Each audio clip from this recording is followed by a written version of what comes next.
Netipično i toplo vrijeme za siječanj uzelo je maha, pa se u koprivničkim vrtićima bore s povećanim pobolom među mališanima, a odgajateljice su se već priviknule da umjesto 20 u grupama imaju od 3 do maksimalno 10 djece.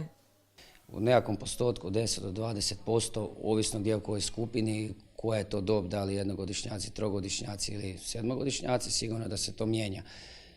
Trenutno je u ovoj skupini u kojoj se nalazimo od 20-22 djece, ovdje ih boravi 7,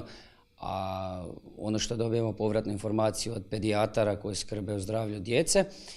najčešće ovih dana to su svima nama znana gripa,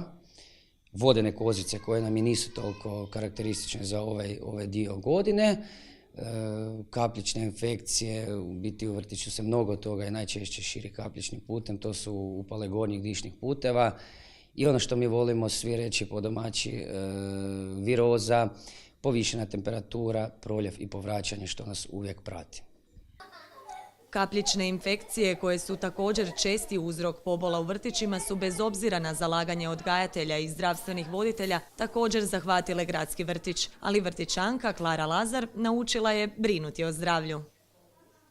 Vitamine jedemo, peremo si zube i ne znam više kaj radimo. Stanje nije alarmantno i ovi podaci nisu neočekivani za ovo doba godine. Samo manji broj djece upućen je na liječenje u Koprivničku bolnicu, a veći broj pacijenata primarna zdravstvena zaštita obrađuje sama, te izdaju ispričnice i kontaktiraju s vrtićima, rekla je za kraj voditeljica odjela pedijatrije doktorica Maja Tot Mršić.